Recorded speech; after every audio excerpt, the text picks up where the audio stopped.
क्या आप 10वीं गणित में 100 में 100 अंक लाना चाहते हैं? यदि हाँ, तो ये वीडियो बिल्कुल आपके लिए है। मेरे प्यारे से बच्चों को मेरा प्यारा सा नमस्कार। मैं अक्षय सर बिंदास लर्नर में आपका स्वागत करता हूँ। तो देखिए, इसका 2020 सेट ए का ये सही विकल्प है।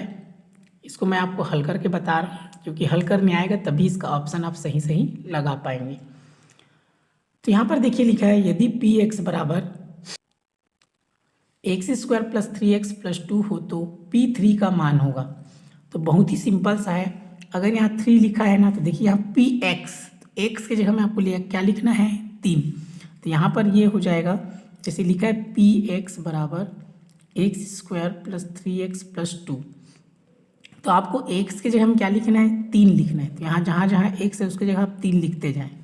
ये 3 हो गया, फिर x के जगह क्या हो जाएगा 3 प्लस 2। तो 3 दूनी 6 नहीं करना है, 3 को 2 बार लिखना है, 3 गुणा 3। ये 3 तिया क्या हो जाएगा 9, ये 2 की 2, फिर 3 तिया 9 प्लस 9 प्लस 2। देखिए 9 9 18 18 2 20। तो इसका राइट आंसर कौन होगा 20। तो इस प्रकार आपको हल करने आना चाहिए। अगर एक यहाँ पर 2 लिखा है तो एक से हमें 2 लिखना है, -1 लिखना है तो एक से हम -1 लिखना है। इस प्रकार आपको क्या करना है हल करना है, तब आप सही सही इसको हल कर पाएंगे। तो देखिए 20 आए तो इसका राइट आंसर कौन सा है, ऑप्शन डी इसका राइट आंसर है।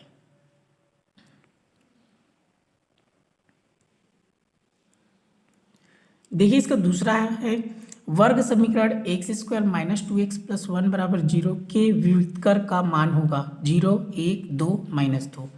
तो आपको विविधकर का फार्मूला याद होना चाहिए। विविधकर को विभेदक भी बोलते हैं, आपको याद होना चाहिए विभेदक, और इसको दर्शाते हैं डी से। तो डी बराबर होता है बी स्क्वायर माइनस 4ac। ये फार्मूला आपको याद कर लेना है। अब यहाँ पर मान देखिए ए बी सी दिया है ना, तो यहाँ पर कुछ नहीं, मतलब एक रहता है तो ये ए का मान है, ये बी का मान है, ये सी का मान है। तो ए बराबर 1, बी बराबर -2 और सी बराबर 1। देख लीजिए एक्स को नहीं लिखना है, यहाँ पर कुछ नहीं है, तो ए बराबर 1, बी बराबर -2, सी बराबर 1। चिन्ह पर ध्यान देना है। अब सिंपल से इसमें रख लेना है। कोई भी सवाल है आपको फॉर्मूला याद होना चाहिए। तो बी का मान दिया है -2, तो -2 की घात 2, फिर माइनस हो गया ये 4। ए का मान कितना दिया है 1 और सी का मान कितना दिया है 1। तो याद रखिएगा ये घात 2 सम संख्या है। तो कभी भी ऐसे घात में अगर सम संख्या है ना, तो ये माइनस को लिखने की जरूरत नहीं है, क्योंकि वो प्लस हो जाता है। तो 2 को आप 2 बार लिख देना, 2 गुणा 2, माइनस को भूल जाए। फिर हो गया -4 एकम 4, 4 एकम 4, 2 दूनी कितना हो गया 4, 4 में से 4 गया 0। तो देखिए 0 इसका राइट आंसर होगा। अगर हल करने के बाद ऑप्शन में वो आ रहा है, मतलब वो राइट आंसर है, तो 0 आ गया ना, तो यहाँ पर क्या है इसका राइट आंसर क्या है 0। क्लियर है? तो ये आपको इसको रटना नहीं है, आपको सवाल को सॉल्व करने आना चाहिए सही सही। देखिए तीसरा दिया है, बिंदु 3 -5 किस चतुर्थांश में होगा, प्रथम द्वितीय तृतीय चतुर्थ। तो इसको देखिए, इसके लिए आपको याद होना चाहिए इस प्रकार का, और इस टाइप का तो आता ही है। ऐसे चतुर्थांश आपसे बनना चाहिए। तो ये पहला चतुर्थांश है, ये दूसरा है, ये तीसरा है और ये चौथा है। इसको अगर आप याद रखेंगे तो आपसे कुछ भी प्रश्न है आसानी से बन जाएगा।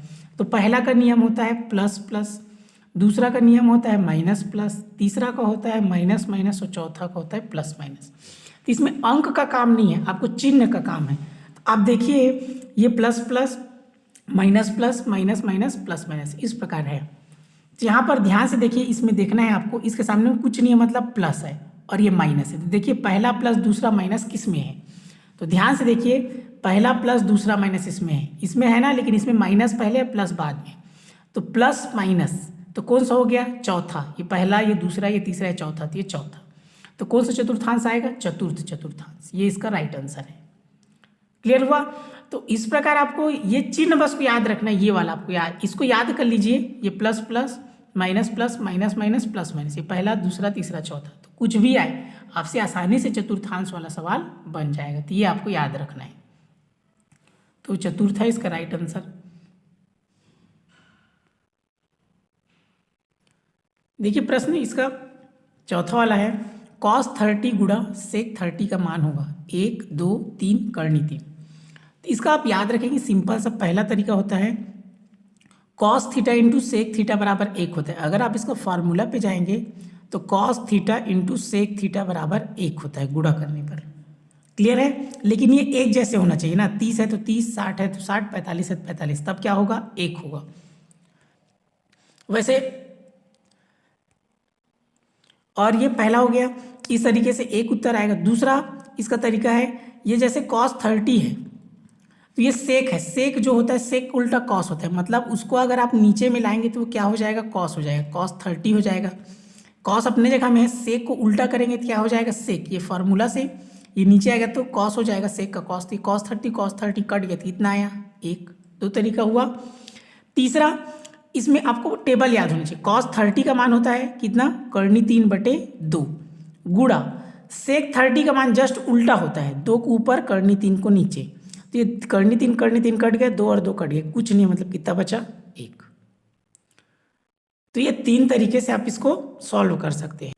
तो इसके लिए आपको फार्मूला याद होना चाहिए, जैसे कॉस है, चूंकि cos थीटा बराबर होता है 1/सेक थीटा, ये फार्मूला है, या फिर सेक थीटा बराबर होता है 1/cos थीटा। और इसी से आता है, जैसे तिरिया गुणा करेंगे तो कितना बचेगा, 1, दोनों का गुणा करने पर 1 आ जाएगा, तो ये सब इसी से बनता है। या टेबल आपको याद होना चाहिए, cos 30 का मान करनी 3/2 और सेक 30 है तो उसको उल्टा हो जाएगा 2/3, दोनों कट के 1 हो जाएगा। तो 1 आया सब में देखिए, तो इसलिए इसका राइट आंसर कौन है, 1। देखिए पांचवा है, देय आयकर 3,000 रुपये पर शिक्षा उपकर 3% की दर से होगा, 900 रुपये, 90 रुपये, 300 रुपये, 30 रुपये। तो आय कुछ भी आपको हल करने आना चाहिए। तो इसको आप सिंपल सा है, जैसे 3,000 जितना दिया है उसको लिखना है, फिर गुणा करना है, कितना दिया 3%, तो गुणा 3 और बटे में लिखना है 100%, मतलब 100। तो इधर से कुछ भी रहे, ये 3 है, बस गुणा करना है आपको, नीचे में 100 लिखना है, तो इसको कटा देना है इस प्रकार। तो कितना बचा देखिए, इसमें 30 और इसमें 3, तो 30 गुणा 3, तो 3 शून्य 0 और 3 तिया 9, तो कितना है 90, कितना आया 90। तो राइट आंसर कौन सा होगा, 90 रुपये। क्लियर है, कंफ्यूज नहीं होना है, 90 है और ये 900 है, तो कुछ भी दिया रहेगा उसको इससे गुणा करना है और बटे में 100 लिखना है, उसको कटा देना है, फिर गुणा करना है, वही उसका आंसर है, तो 90 रुपये आएगा। अब इसको 3,000 की जगह 6,000 भी कर सकता है, 5,000 भी कर सकता है, 1,000 भी कर सकता है, तो आपको उसको हल करना है। देखिए रिक्त स्थान है, पहला दिया है कर्णी 2 + 1 और कर्णी 2 - 1 का समांतर माध्य रिक्त स्थान है। तो यहाँ से समांतर माध्य का फार्मूला याद होना चाहिए। तो समांतर माध्य का फार्मूला होता है a + b/2। क्लियर है, ये समांतर माध्य का फार्मूला है। तो इतना को आपको a मान लेना है और इसको क्या मान लेना है, b। तो a के जगह हम लिखना है क्या, कर्णी 2 + 1 और b के जगह हम लिखना है कर्णी 2 - 1 पूरे का बटा 2। क्लियर है, ये फार्मूले में रखना है। तो यहाँ पर देखिए ऊपर में जो 1 + 1 माइनस होता है और 1 जैसे होता है वो कट जाता है। देखिए कर्णी 2 भी है, लेकिन ये भी प्लस है और ये भी प्लस है, तो ये +1 - 1 कट गया, तो बचा कर्णी 2 + कर्णी 2 बटा 2। तो अब इसको 2 और 2 4 नहीं करना है, यहाँ पर कुछ नहीं है, मतलब 1 रहता है, यहाँ भी क्या रहता है 1, तो 1 और 1 जुड़ेगा, तो 1 और 1 कितना होगा 2, और कर्णी 2 को एक ही बार लिखना है। क्लियर हुआ, 1 और 1 2, कर्णी 2 को एक बार, नीचे में है 2, तो 2 और 2 कट गया, इसका आंसर क्या है कर्णी 2। बहुत सारे बच्चे कर्णी 2 + कर्णी 2 = 4 कर देते, ऐसा नहीं करना है, समझ में आया, ये रॉन्ग है। आपको क्या करना है, सामने में उसके 1 रहता है, तो 1 को जोड़ना है, 1 और 1 2 ऐसे, तो कर्णी 2 आएगा इसमें। इसका राइट आंसर यहाँ पर आप समांतर माध्य क्या लिख सकते हैं, कर्णी 2 है। ध्यान दीजिएगा बोर्ड एग्जाम में आप खाली स्थान को पूरा लिखे तो ज़्यादा अच्छा रहेगा। इस प्रकार समांतर माध्य यहाँ डैश डैश करके कर्णी 2 इस प्रकार इसको पूरा लिखे। ये तो हल करके बता रहा हूँ, ये रफ कार्य करना है। तो ये दूसरा है 4, 7, 8 का चतुर्थानुपाती है। तो चतुर्थानुपाती का फार्मूला होता है, तो इसका आप याद रख सकते हैं, इसका फार्मूला होता है D = BC/A। ये D चौथे नंबर पर आता है इसीलिए, तो इसको आपको मान लेना है A, इसको B और इसको C। अब D आपको निकालना है तो रख देना है, B का मान कितना है 7 गुणा C का मान कितना है 8 और A का मान कितना है 4, तो 4 एकम 4, 4 दूनी 8। अभी 7 गुणा 2 बचा, तो 7 गुणा 2, तो 7 दूनी 14। इसका राइट आंसर क्या है 14। तो यहाँ पर आपको लिख देना है कितना आएगा 14।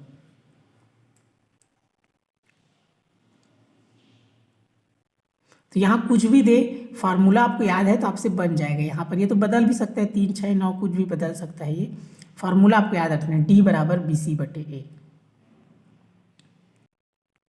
तीसरा दिया है वृत्त की सबसे बड़ी जीवा खाली स्थान होती है।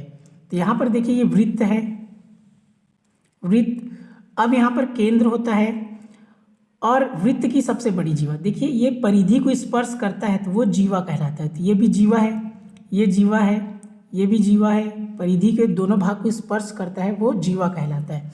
अब देखिए धीरे धीरे छोटा था, ये बड़ा हो गया, ये बड़ा हो गया, ये इस प्रकार इससे हम मिलाएंगे तो देखिए यहाँ से इस प्रकार अगर हम मिलाते जाते हैं तो ध्यान से देखिए ये जीवा तो सभी है, लेकिन यहाँ पर देखिए सबसे बड़ा कौन है, ये वाला है जो देखिए केंद्र से गुजरा, ये छोटा फिर बड़ा फिर बड़ा, ये सबसे बड़ा देखिए कौन है, जो केंद्र, फिर उसके बाद फिर ये घटते जाएगा, ये घट गया, ये छोटा, ये छोटा, समझ में। तो केंद्र से होकर गुजरता है, तो जो केंद्र से होकर गुजरता है उसको बोलते हैं व्यास। क्या बोलते हैं, व्यास। बाकी सभी व्यास नहीं कहलाएगा ना, ये सब जीवा है, ये ऊपर का 3 जितना दिख रहा है ये सब जीवा है, ये भी जीवा है, ये भी जीवा है, ये भी जीवा है और ये भी जीवा है, लेकिन इसको केंद्र से होकर जो गुजरता है उसको व्यास बोलते हैं। तो वृत्त की सबसे बड़ी जीवा क्या होती है, व्यास होती है। क्लियर हुआ। बाकी को आप व्यास नहीं बोल सकते, जो केंद्र से होकर गुजरता है और परिधि के दोनों बिंदु को स्पर्श करता है वह व्यास कहलाता है। ये बाकी सब जीवा है, तो जीवा ये भी है लेकिन केंद्र से गुजरा इसलिए व्यास है। तो वृत्त की सबसे बड़ी जीवा व्यास होती है। देखिए चौथा है साइन 90 - 63 का मान खाली स्थान होता है। इसके लिए आपको फार्मूला याद होना चाहिए, साइन 90 - थीटा। तो साइन 90 - थीटा होता है कॉस थीटा। क्या होता है, कॉस थीटा। तो कभी भी ऐसे 90 करके आएगा ना, अगर साइन है तो वो कॉस हो जाता है। यहाँ आप याद रखना, कभी भी साइन कुछ भी दिया हो 90 करके यहाँ दिया है तो याद रखिएगा साइन है तो कॉस हो जाएगा और कॉस है तो क्या हो जाएगा, साइन हो जाएगा। क्लियर। अगर टेन है तो वो कॉट हो जाएगा, कॉट है तो टेन हो जाएगा और अगर सेक है तो कॉसेक हो जाएगा और कॉसेक है तो सेक हो जाएगा 90 के रूप में है। तो ये क्या हो जाएगा, सिंपल से कॉस और थीटा के जगह क्या है 63, तो ये 63। तो साइन 90 - 63 कॉस 63। यहीं पर अगर कॉस 90 - 63 रहता तो साइन हो जाता, अगर टेन 90 - 63 है तो कॉट हो जाता। तो बस आप याद रखना, कोई भी चीज़ अगर 90 के रूप में है ना तो साइन है तो कॉस हो जाएगा, कॉस है तो साइन, टेन है तो कॉट, कॉट है टेन, सेक है तो कॉसेक, कॉसेक है तो सेक। ये भी याद रखिए चूंकि 63 का टेबल में मान नहीं है, वहीं पर अगर रहता 60 तो कॉस 60 का मान क्या होता है 1/2। तो ये भी आपको ऑप्शन में दे सकता है। अब चूंकि खाली स्थान है तो यहाँ पर खाली स्थान में क्या करना है, यहाँ 63 का टेबल में मान नहीं है तो अगर 60 दिया रहता तो आपको मान लिखना पड़ता 1/2 ऐसा। क्लियर है। चूंकि मान 63 का नहीं है टेबल में तो कॉस 63 ही लिखेंगे। अगर 60 आएगा, 45 आएगा, 90 आएगा तो आपको मान लिखना पड़ेगा। ये है दो विषम संख्याओं का जोड़ सदैव खाली स्थान होता है। तो यहाँ पर देखिए विषम संख्या बोला तो विषम संख्या 1 होता है और 3 होता है। अगर हम जोड़ते हैं 3 और 1 कितना हो गया 4। विषम संख्या होता है 5 और 7, तो 7 और 5 12। विषम संख्या होता है जैसे कि और ले लेते हैं 9 + 1 कितना हो गया 10। तो देखिए विषम संख्या को अगर हम जोड़ते हैं तो वो क्या बन रहा है, 4 सम संख्या है, 12 भी सम संख्या है, 10 भी क्या है सम संख्या। तो क्या रहे, दो विषम संख्या को जोड़ सदैव क्या होता है, सम होता है, सम संख्या होता है। क्लियर है। तो ये यहाँ पर आप लिख सकते हैं सम संख्या होता है। और दो सम को जोड़ेंगे तो भी सम ही आएगा, इसको उल्टा नहीं कर देना। विषम है तो सम आया और सम को जोड़ते हैं 2 + 4 = 6, तो ये सम ही आ रहा है। दो सम को जोड़ने पर सम ही आएगा, विषम नहीं करना है। दो विषम है तो भी सम आएगा, दो सम है तो भी सम आएगा। देखिए सत्य सत्य है, पहला दिया है सभी वर्ग समरूप होते हैं। तो यहाँ पर समझते हैं, यहाँ पर जैसे ये मैंने एक वर्ग बनाया, सॉरी ये वृत्त बन गया, वर्ग बनाता हूँ, वर्ग ये हो गया वर्ग, वर्ग जिसकी सभी भुजा बराबर हो। मान ली ये भी दो, ये भी दो, ये भी दो, ये भी दो। मान लो मैं एक और वर्ग बनाता हूँ, ये 4 है, ये 4 है, ये 4 है, ये 4 है। क्लियर है। अब ध्यान से देखिए भुजा तो भले इसमें 2 है, इसमें 4 है। समरूप मतलब होता है एक ही शकल का, एक ही रूप का। जैसे जुड़वा बच्चे होते हैं, अब जुड़वा बच्चे हैं तो शकल रूप रंग एक जैसे होता है, लेकिन जरूरी नहीं है दोनों का वजन एक जैसे हो। दोनों मान लो एक 2 किलो का है, दूसरा भी 2 ही किलो हो, ऐसा कोई जरूरी नहीं है। दूसरा 2.5 भी हो सकता है, 3 भी हो सकता है। जरूरी नहीं है एक का हाइट दोनों का हाइट एक जैसे हो, ऊंचाई। तो याद रखना है समरूप मतलब होता है एक ही रूप का, एक ही शकल का। सर्वांगसम मतलब बराबर होता है, सब चीज़ बराबर, हाइट भी बराबर, वेट भी बराबर, सब बराबर। तो यहाँ पर याद रखिएगा, यहाँ बोला सभी वर्ग समरूप होते हैं, तो समरूप एक ही शकल के, ये देखिए दोनों एक ही शकल का तो है, एक ही रूप है, तो यहाँ पर ये क्या हो जाएगा, सत्य हो जाएगा। लेकिन यहाँ लिखा हो तो सभी वर्ग सर्वांगसम होते हैं, तो वो असत्य हो जाता। तो आपको इसको कॉन्सेप्ट क्लियर रखना है, सभी वर्ग समरूप होते हैं तो क्या आ जाएगा, इसमें सत्य आ जाएगा। क्लियर है? अगर सर्वांगसम बोला रहता तब वो असत्य हो जाता। देखिए दूसरा है, मूल बिंदु के निर्देशांक एक्स वाई होते हैं। तो यहाँ पर देखिए मूल बिंदु, तो मूल बिंदु का मान हमेशा क्या होता है, 0 0 होता है। आपको याद रखना है मूल बिंदु का मान क्या होता है, 0 0 होता है, इसको याद रखना। तो इस हिसाब से ये क्या हो गया, असत्य हो गया। सत्य असत्य में आपको सत्य का ज्ञान होना चाहिए, बाकी वो अपने आप असत्य हो जाएगा। तो ये क्या हो जाएगा, असत्य हो जाएगा, क्योंकि असत्य तो कुछ भी हो सकता है ना, इसलिए आपको सत्य का ज्ञान होना चाहिए।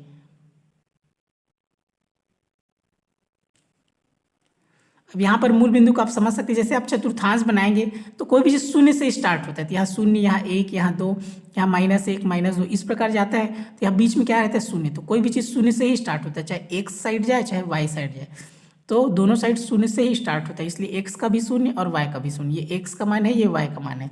लेकिन एक्स वाई नहीं हो सकता, क्योंकि मूल बिंदु का मान 0 0 होता है। इसमें देखिए तीसरा दिया, इकाई त्रिज्या वाले गोले का आयतन 4/3 पाई घन इकाई है। तो यहाँ पर आपको गोले का आयतन का फार्मूला याद होना चाहिए। गोले का आयतन का फार्मूला होता है, गोले का आयतन, इसका फार्मूला होता है 4/3 पाई r की घात 3। r मतलब होता है त्रिज्या। तो यहाँ बोला इकाई त्रिज्या, इकाई मतलब 1, तो r का मान कितना दिया है, 1 पहले से, इकाई मतलब 1। तो ये 4/3 हो गया, ये पाई हो गया, r के बदले आप लिख सकते हैं 1, तो 1 की घात 3। अब 1 में कुछ भी घात रहे क्या आएगा, 1 ही आएगा। क्लियर है? तो 1 या 3 नहीं करना है, 1 एकम 1 ही होता है, और 1 का गुणा करेंगे तो उतना ही आएगा, 4/3 पाई, जो कि पहले से दिया है। देखिए 4/3 पाई घन इकाई, मतलब ये क्या है, सत्य है। क्लियर हुआ? तो इस प्रकार हल करना है आपको। देखिए प्रश्न इसमें चौथा दिया, बैंकों में खाता खोलने के लिए PAN पैन का होना अनिवार्य है।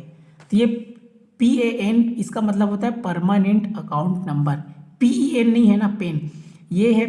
जैसे हम लोग का आधार कार्ड होता है वैसी पेन कार्ड भी होता है, तो इसका होता है परमानेंट अकाउंट नंबर।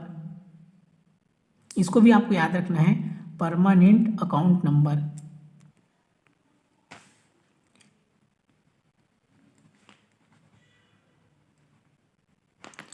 ये हो गया, ये भी आपको याद रखना है। बैंक में खाता खोलने के लिए परमानेंट अकाउंट नंबर जरूरी, इसको बोलते हैं स्थायी खाता संख्या। ये सब भी आपको याद रखना है, रिक्त स्थान में आ जाता है स्थायी खाता संख्या। ये PEN नहीं है ना, पेन वाला नहीं है, PAN pan card, permanent account number, स्थायी खाता संख्या, ये अनिवार्य है। तो इसलिए क्या हो जाएगा, ये सत्य हो जाएगा।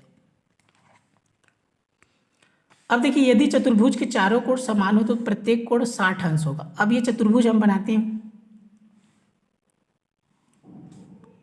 ये चतुर्भुज बन गया, प्रत्येक कोण 60 अंश बोल रहा है। तो मान लीजिए ये प्रत्येक 60 ऐसी बना दी हो इसको, मान लीजिए हम इसको 60 लेते हैं, इसको भी 60 लेते हैं, इसको भी 60, चित्र पे ध्यान मत दीजिएगा ना, अभी ऐसी इसको बना रहा हूँ 60। तो सबको जोड़ रहे हैं, तो अगर हम इसको जोड़ेंगे 60 + 60 + 60 + 60 तो कितना हो जाएगा, 6 6 दूनी 12 6 3 6 चौक 24, कितना हो रहा है, 240 अंश हो रहे हैं। जबकि चतुर्भुज के सभी कोणों का योग कितना होना चाहिए, 360। ये आपको याद रखना है, चतुर्भुज के सभी कोणों का योग होता है 360। 360 आया क्या, नहीं आया। तो बताया ना आपको, सही चीज का ज्ञान होना चाहिए, अपने आप असत्य हो जाएगा। तो ये क्या हो गया, असत्य। क्लियर है? तो चतुर्भुज के सभी कोणों का योग 360 होता है, और त्रिभुज के सभी कोणों का योग 180 होता है, ये आपको याद रखना है। ये रहा अभी का 2020 सेट ए का है, ये कौन सा, 2020 सेट ए का ये सही विकल्प और रिक्त स्थान और सत्य असत्य पूरे कॉन्सेप्ट के साथ आपको इसमें समझा दिया हूँ। इस प्रकार आपका कॉन्सेप्ट क्लियर होना चाहिए, तो आपका बिल्कुल, आपको 15 में 15 नंबर ये चुकेगा नहीं, ये पूरा बिल्कुल 15 में 15 नंबर आपका आएगा। तो इस वीडियो को ध्यानपूर्वक देखने के लिए आपका हृदय की गहराइयों से प्रेम